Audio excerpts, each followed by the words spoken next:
أعوذ بالله من الشيطان الرجيم بسم الله الرحمن الرحيم الحمد لله رب العالمين وأفضل الصلاة وأتم التسليم على نبينا الأمين محمد وعلى آله وصحبه أجمعين ومن تبعهم بإحسان إلى يوم الدين أما بعد falënderimet dhe lavdrimet janë për Allahun xhalla xhelaluhu, salatet dhe selamet, përshëndetet, lutjet tona më të mira dhe më të sinqerta janë për zotërinë e gjithë bijve të Ademit alayhis salam, vullën e gjithë pejgamberëve, Muhammedin të birin e Abdullahut, mbi Ali Bejtin, familjen e tij të pastërt, mbi sahabët, shokët e tij të ndershëm, si dhe lutjet tona janë për gjithë ata të cilët pasojnë fjalën Allahu Teala dhe sunetin e pasët Muhammed Mustafa sallallahu alaihi wasallam deri në ditën e gjykimit. Të nderuar vëllezër, në vazhdim e ligjëratave tona ku jemi duke folur për namazlit, se si duhet fal namazi dhe cilat janë gabimet të cilat e dëmtojnë namazin ton, qoftë në asgjësimin e vlefshmërisë së namazit apo në uljen e sevapeve, shpërblimeve që i ka namazi. Sot inshallah do të flasim për një sunet edhe disa gjëra tjera që kanë të bëjnë me namazin, me imamin dhe ata të cilët falen pas imamit namazin e tyre. Nga sunetit nderuar vëllezër është që kur të lexohet suratul Fatiha, që është prej disa kanë thonë kushteve të vlefshmërisë së namazit, disa të tjerë kanë thonë që është, dhe këta janë shumicë, që është prej vajibeve, obligimeve të forta leximi i surës Fatiha në çdo rekat të namazit. Në fund të surës Fatiha, nga suneti është që të thuhet amin. Kur të thu ihdina sirata al-mustaqim, sirata alladhina an'amta alejhim, ghayri al-maghdubi alejhim wala ad-dallin. Këtu është prej sunetit që edhe imami edhe xhamati të thëjnë amin. Amin në gjuhën arabe ka kuptimin istajib, përgjigjo o Zot në kërkesat, në lutjet tona. Të ne mendojnë se amin e ka kuptimin ashtu është, ashtu u bëft, mirë po amini në gjuhën arabe e ka kuptimin përgjigjo o Zot. Do thotë duan që ja parashtrim Allahu Teala, lutjet, leximin që e bëjmë, sidomos elhami pas falënderimit të Allahu Teala, ka edhe lutjet tek Zoti në të cilën themi iyyaka na'budu wa iyyaka nasta'in, vetëm ty të adhurojmë dhe vetëm prej teje ndihëm dhe strehim kërkojmë, na udhëzo në rrugën ihdina siratal mustaqim, na udhëzo në rrugën e drejtë. Allahu e ka veç një rrugë. Muhamedi alayhi salam kishte marrë një herë një vijë, kishte vizatu në zall dhe kishte bërë një vijë të drejtë, kishte thënë hadha siratul mustaqim.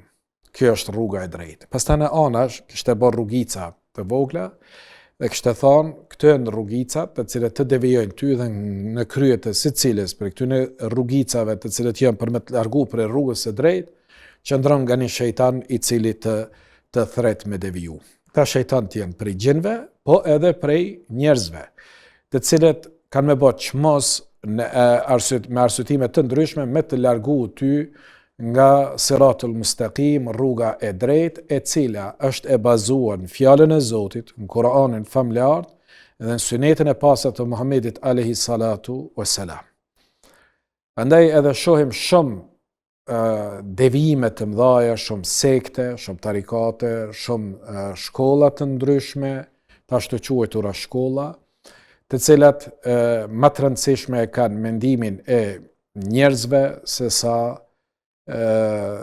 vendimet e Zotit tyre dhe pejgamberit dërguarit Allahu Teala Muhammedit alayhi salatu wassalam. Prandaj neve në çdo namaz e lusim Allahun Teala dhe i themi ihdina siratal mustaqim, o Zot na udhëzo në rrugën e drejtë.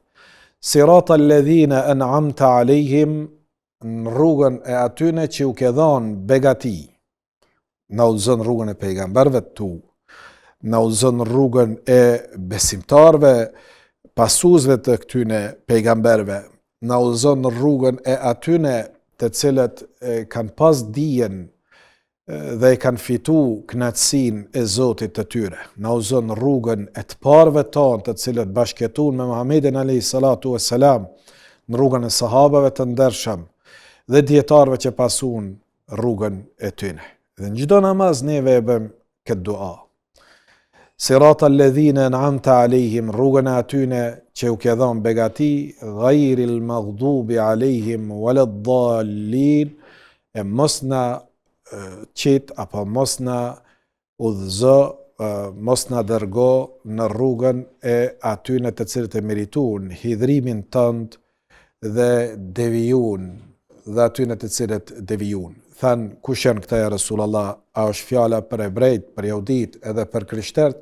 Tha pejgamberi sa po për kënd tjetër. Të parët fitun hidhrimin Allahu Taala për arsye se kishin shumë pejgamber prej Ben Israilve, kishin shumë pejgamber lirë, e kishin dijen, por nuk dëgjonin fjalën e Zotit dhe gjithmonë e prishnin atë mësim që Allahu Taala u dërgonte nëpërmjet dërguarve të vet. Dhe e tradhtonin pejgambert e Zotit. Dërsa waladdallin, tha janë krishterët të cilët përkundër një jeti të mirë nuk e kanë pas dijen e duhur. Dërsa ummeti ynë, elhamdulillah, e ka edhe dijen, e ka edhe të trashëguar me sunetin e pastër të Muhamedit alayhi salatu wassalam. Prandaj e lutem Allahun Taala, pasi që e kem filluar me falënderim, të thonë elhamdulillahi rabbil alamin, falënderimet i takojnë Allahut, Zotit të botrave. Pastaj në çdo namaz, në çdo recat, e lutim Zotin dhe i themi, na udhëzo o Zot. Udhëzimi në dorë të Allahut Taala. Në rrugën e atyre që i ke begatu, që kanë qenë para neve dhe kanë jetu ashtu siç ti ke dëshiruar. Allah na bëf për tyne ja Rabbi. Jo në rrugën atyne që e kanë meritu hidhrimin tënd dhe kanë dal nga rruga e drejt e jote, nga siratul mustaqim, dhe kanë dal në dalalet, kanë deviju. Dhe çfarë thot imami në fund? Thot pejgamberi alayhi salatu wassalam, në fund duhet të themi amin. Do thot përgjigju o Zot në këtë kërkesë tonë. Suratul Fatiha është surja më madhështore në Kur'anin famlar. Për gjitha sureve më e zgjedhura është Suratul Fatiha. Dhe quhet Suratul Fatiha për kuptimet të saj është se fillon Kur'ani me këtë sure. Dhe namazin, në çdo namaz fillojmë leximin nga Kur'ani me këtë sure. E thot Ebu Hurajra radiallahu anhu, pejgamberi alayhi salatu wassalam, kur mbaronte së lexuari surën Fatiha, e ngriste zërin dhe thoshte amin. Përgjigju o Zot. Kjo tregon se imamit ju ka dëgju zani kur e ka thënë aminin. Dhe kjo është nga sunneti. Dhe këtë mendim e kanë plot për dietarëve, dhe Imam Buhariu rahimahullah, i cili në sahihun e tij e ka një kapitull të tërë ku flet në lidhje me këtë tematik dhe thot shqiptimi me z i fjalës amin nga imami. Dhe thot këtë mendim që imami duhet ta bëjë me z, e ka pas edhe Imam Buhariu, edhe Imam Shafiu, edhe Imam Ahmeti, edhe Ishaq, që ka qenë ashtu prej dietarëve të tabiinëve, dhe shumë prej imamëve të tjerë e kanë pas mendimin se imami aminin e thot zëshëm. Se të ne për shembull e thot imami me za krejtësisht ult ose hiq gati se askush nuk e dëgjon aminin nga ana e imamit. Hadithin të cilin transmetova se pejgamberi sa më ka thënë zëshëm, e transmeton Ibn Hibani sahihun e tij dhe Hakimin në Mustadrekun e tij, Ebu Davudi në Sunenin e tij, Bejhekiu, Daraqutniu, Ibn Majah, dhe sa Sheikh Albani në silsilet hadithe sahiha ka thënë që është hadith sahih me numër rëndor 464. Po ashtu Thot pejgamberi alayhi salam, kur imami të thot amin, thuni edhe ju me njëherë pas ti, sepse ati që i bashkohet amini me aminin e melaqeve, i falen gabimet që ka bë më herët. Hadithin e transmeton Imam Buhariu në Sahihun e tij. Kjo tregon se nuk kishte me urdhru xhamatin me thon amin, kur xhamati s'kishte me ditë kur me thon aminin, po ka thënë pejgamberi alayhi salam, kur imami të thot amin, unë që di imami që thot amin nëse ai nuk e thot këtë zëshëm. Andaj nga sunneti është që në fund, kur thot imami, kur e përfundon Fatihan, po e zajmë, kur thot waladdallin, amin, imami e thot, e pastaj e thot edhe xhamati. Kështu kanë vepruar edhe sahabët e pejgamberit alayhi salatu wassalam. Për shembull, Abdullah ibn Zubair rahimahullah radiallahu anhu, kur bënte amin, edhe ata që ishin pas ti e bënin me za aminin, sa që në xhami dëgjohin një buqitje e madhe, po zhurmë e madhe prej aminit të xhamatit. Do thot merrej vesh se këta janë duke fal namaz dhe pas imamit ka xhamat. Dhe një prej bukurive subhanallah të faljes së namazit është zbatimi suneteve të pejgamberit alayhi salatu wassalam, ashtu siç e ka falë Resulullah sallallahu alaihi wasallam dhe siç e kanë falë edhe sahabët e pejgamberit alayhi salatu wassalam. Do thot kur imamit thot amin, thoni edhe ju më një herë pas tij. Ka thonë dietarët, kjo tregon domosdoshmërinë e fjalës amin nga xhamati nëse e nin imamin të e thonë me za. Se Ibn Hazm al-Andalusi thot, përsa i përket fjalës amin, për të themi se atë e thot imami dhe ata që falen vetëm. Dhe kjo për ta është diçka e pëlqyeshme. Dërsa xhamati që falet pas imamit duhet ta thot sepse është detyrë për ta. Më fal vetëm, ose do thot nëse e thu pa za, tamam. Po nëse i ka thonë thot imami me za, atëherë për xhamatin bëhet obligative me thonë edhe ata aminin, për arsye se është urdhër nga pejgamberi alayhi salatu wassalam, i cili ka thonë kur të thote imami amin, thuni edhe ju amin.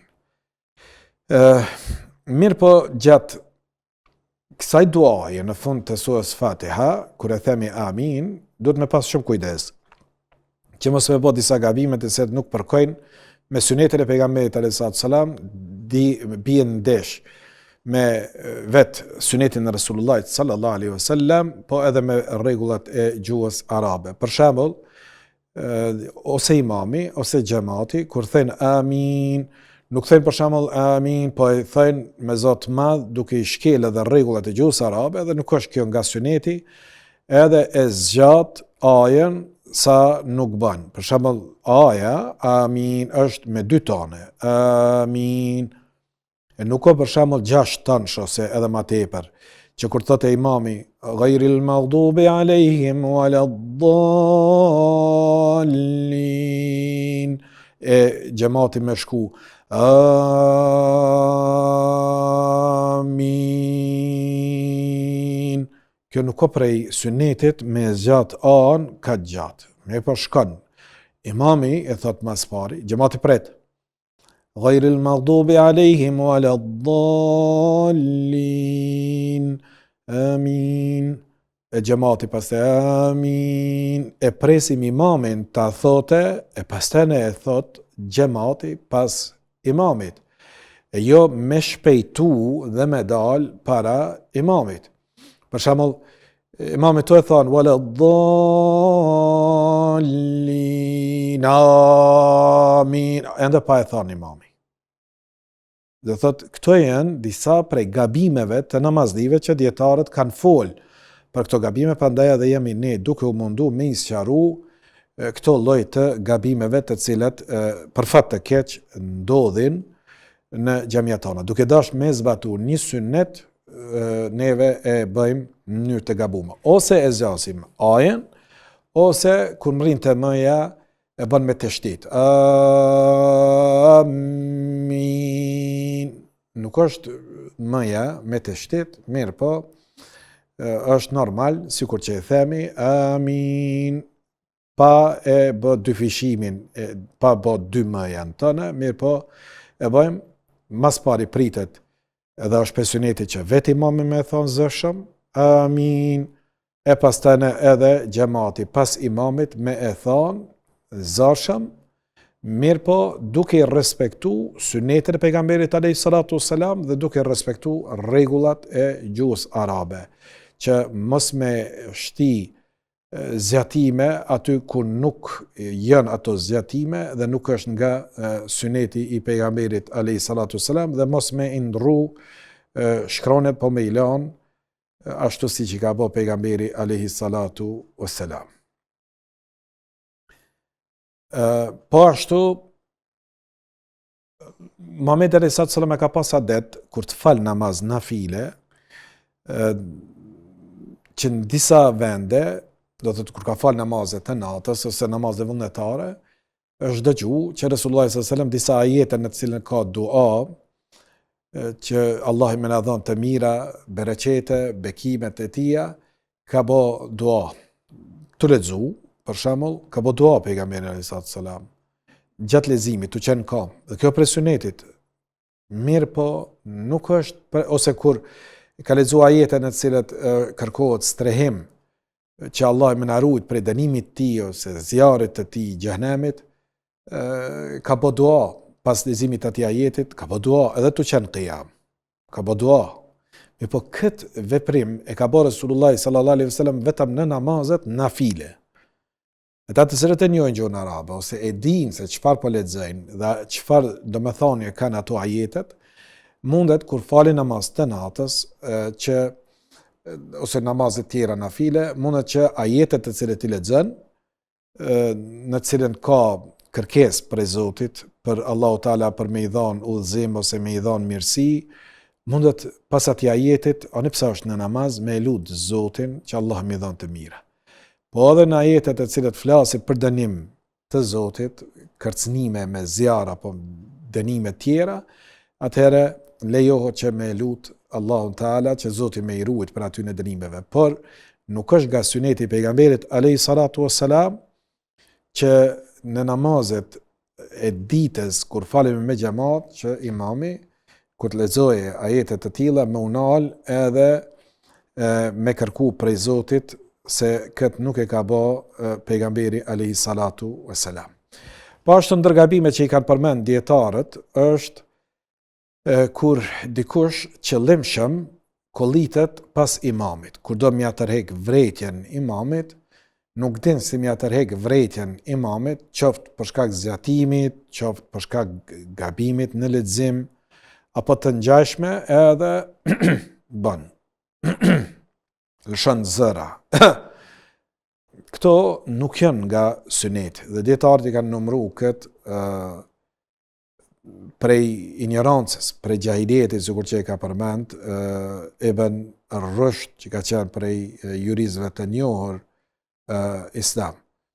Mirë po, thot pejgamberi alayhi salatu wassalam, që nëse e shihni dikon që i ka ik diçka, ka gabu diçka, qoftë reqatet, nuk është nalë në tehiatin e parë, po do në më ngrit në reqatin e tretë, pa unë dalë, në pas 2 reqateve më undal në tehiatin e parë, atëhere burrat, ka thënë pejgamberi alayhi salatu wassalam, le të thënë subhanallah, ndërsa gratë munden që të përplasin durt e tyne. Gruaja, nëse është u fal namaz dhe dëgjon imamin duke gabu në lexim ose duke i gabu reqatet, edhe mundet m'ia tërheq vërejtjen, por jo me zë. Qysh e kanë bë? Ka thënë pejgamberi alayhi salatu këtë formë, e godet, shoplakim shon, tu qenë namaz. Dhe imami duhet me pas dijen që me e ditë se çka është të ndodh. Jo me mendu se dikush po rrej shuplaka, bravo se e paske zonin e mirë. Dhe thot, shumë më rëndësi imamit të ketë dijen e mirë fetare. Dhe institucioni i cili i punëson, institucioni ynë fetar, që i punëson këta imam, është mirë që në mënyrë periodike, kohë pas kohë, të mbaj seminare dhe ku njerëzit do t'u sqaroheshin gjërat që kanë të bëjnë me namazin, me leximin e drejtë të Kur'anit, të marrin kurse për leximin e Kur'anit. Nuk mjafton vetëm të themi e ka shkollimin fetar dhe tash nuk ka nevojë që të përmirësohet edhe të bëje kurse të veçanta në lëmi të ndryshme, qoftë nga tajvidi, nga makharij al-huruf, drejt shqiptimi, drejt i shkronjave të Kur'anit, apo edhe rregullat tjera që kanë të bëjnë me namazin. Pse mos të ketë për shembull kurse 1 javore, 2 javore, çdo pushime verore, ku do të boheshin kohë pas kohe imamt nga 1 javë edhe do të merrnin ligjërata nga njerëzit e specializuar në këto lëmi edhe për të përmirësu vetën. Qoftë për punën e leximit, qoftë për punën e meseleve të fikut, që hasin për çdo ditë pyetje të shumta nga xhamatlit, kur bëhet sevi sejdë, kur bëhet ky gabim, çfarë duhet të bëjë, për arsye se shpesh herë gjejmë imam të cilët nuk dinë çfarë të veprojnë në gabime kur bëjnë në namazin e tyne. Ndoshta është gabimi i tillë që nuk kërkon që të prishet namazi dhe të bëhet rishtas prej fillimit namazi, po ka në vetëm sevi sejdë, apo ndoshta edhe hiç nuk ka nevojë që as të prishet namazi e as të bëhet sevi sejdë. Prandaj mendoj që është shumë e rëndësishme që imamllarët të mbahen kurse për imamllar dhe për muezina, se si thirret ezani dhe ikameti. Në mënyrë që të kemi kvalitet më të mirë në xhamiat tona nga prisit të cilët na falin namaz. Andaj burrat kur gabon imami, ja tërheqin vërejtën duke thënë subhanallah dhe imami e kupton se ka bën një gabim edhe nëse don me u ngrit në rekatin e 3 ose e vren se është ngrit në rekatin e 5, ai e din se çfarë duhet bë në atë rast apo vetëm momente kur e sheh. Prandaj kemi thënë se afër imamit duhet me ndejt me qëndru njerëz e dijes, njerëz të cilët kanë dije në mënyrë që me ditë këtë çështje. Kur e sheh që imami po do më ngrit prej tehijatit në rekatin e 4, është hutu dhe po mendon se është tehijati i parë, jo tehijati i fundit, dhe e vren se po do më ngrit, me njëherë reagon ai që ka dije dhe është afër imamit. Ato safat që janë mbrapa, ato nuk e shohin lëvizjen e imamit. Ky më njëherë reagon dhe ja tërheq vërejtën imamit. Nësa mundet një reagim tillë ta bëjnë edhe gratë, po e zajmë është në balkon të xhamis dhe e shef se po don imami më ngrit, mundet më ja tërheq vërejtën me njëherë me shuplag. Jo me zërin. E tash ne të mendojnë ata që i kanë bë çikat e tyne, gratë e tyne, me këndu, me dal dhe me e shfaq edhe bukurinë e tyne, edhe zërin e tyne.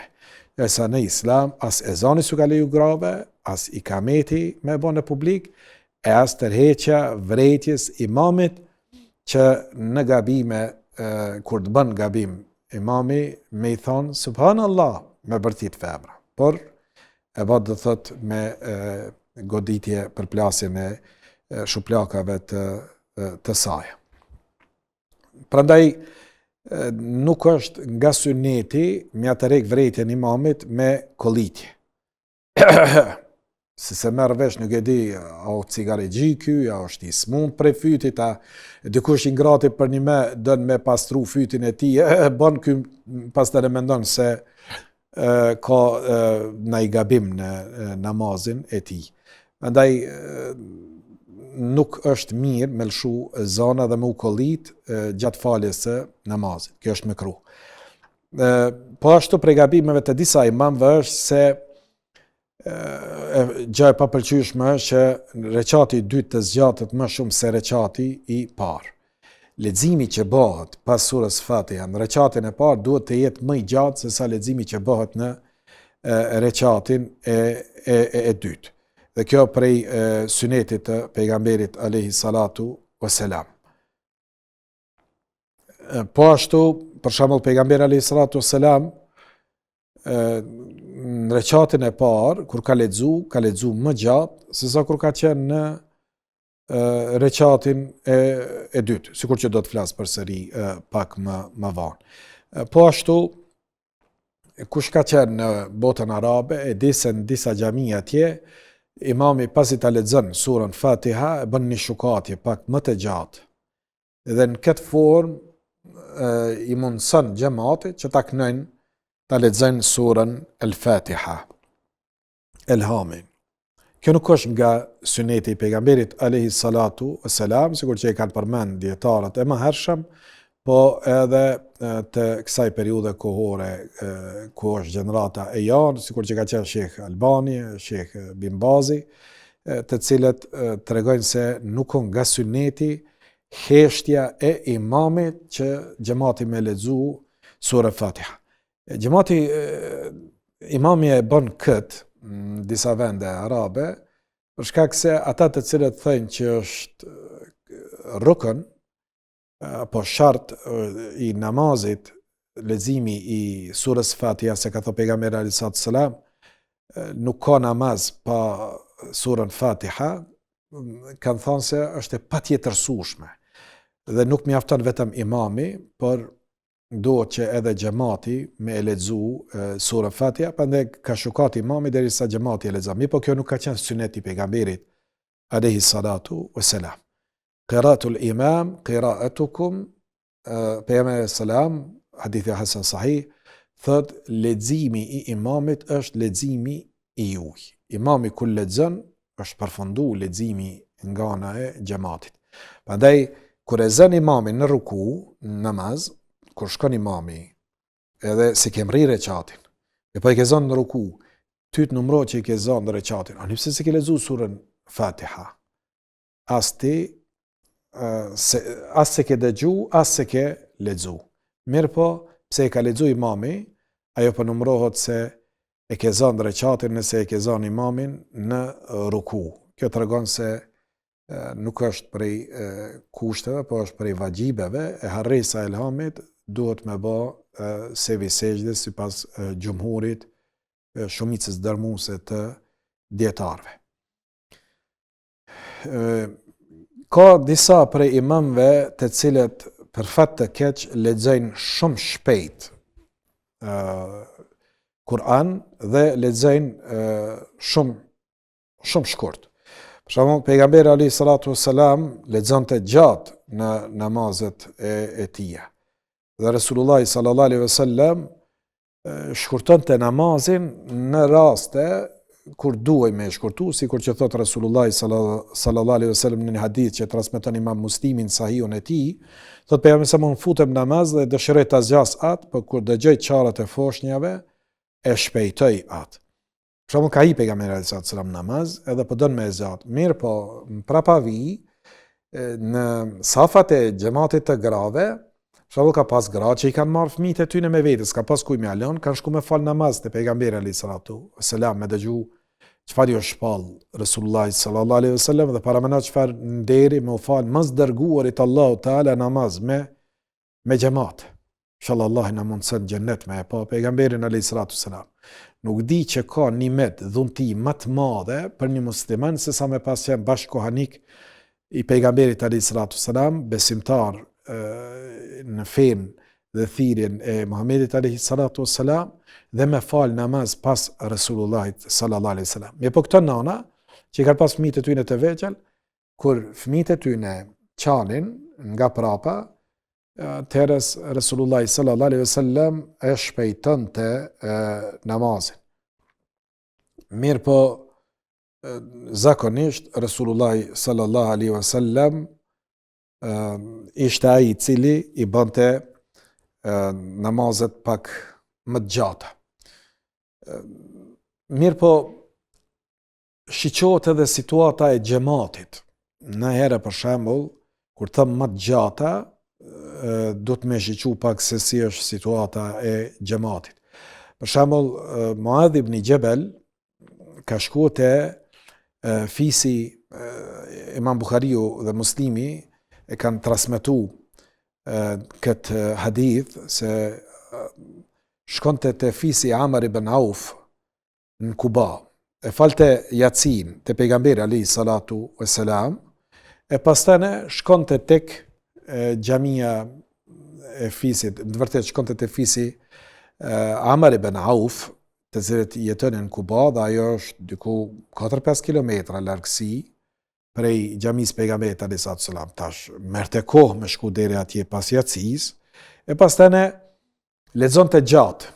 Dhe një natë filloi me u lexu surën Bakara të tërën. Aq shumë ju zgjat ky namaz disave, të cilët ishin të lodhur raskapitun. Atëherë disa njerëz u veçuan dhe filluan të falen vetëm, edhe pse ishin bashkë me xhamat u fal pas këtij. Kur u nda njëri prej tyne, njerëz filluan me thonë, këta janë munafik. Këta ku kanë bërë munafik, se këta nuk po dojnë me u fal mas imamit. Dhe këta po dojnë me fal namazet vetëm, këta s'u po durojnë, edhe si të pa gjendjen e tyne, i akuzuan me nifak, me munafiklëk. Personi në fjalë, sahabiu, thot, ju tha, nuk jem vallahi, nuk jem munafik. Mirë, po për këtë punë kom shku me pyet pejgamberin alayhi salatu wassalam dhe me i tregu situatën.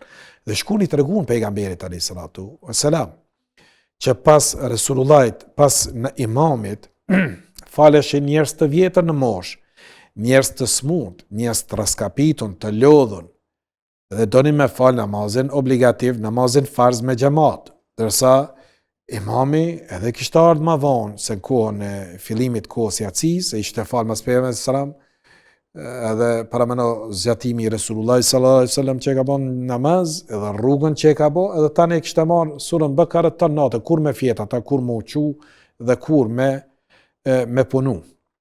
Dhe i tregoi pejgamberit alayhi salatu wasalam se çfarë bënte Muadh ibn Jabal. Atëherë pejgamberi alayhi salatu wasalam e mur dhe e çortoi Muadh ibn Jabalin dhe i tha: "Afattanun anta ya Muadh, a je duke bë çrregullime, fitne o Muadh?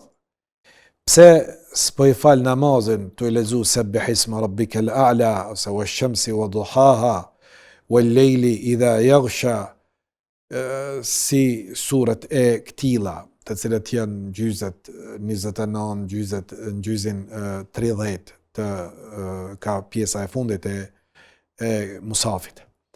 Dhe thot pejgamberi alayhi salatu wasalam, në raste të tilla i mësoj nëse ki kësi xhamat, kur të je vetëm, zgjate, falu sa dën gjatë, po kur t'je me xhamat, atëherë i tha pejgamberi alayhi salatu wasalam që të kesh kujdes dhe të mos e zgjat namazin. Mirë po, vetë Resulullahi sallallahu alaihi wasallam si i falte namazin, inshallah do të mundohem shkurtimisht me tregu, është fjala për çka lexon te pejgamberi alayhi salam në namazin e tij, do të mundohem me tregu inshallah takimin ton të radhës, deri në takimin ton të radhës, mbeqim për kujdesin Allahu Teala. Assalamu alaikum wa rahmatullahi wa barakatuh.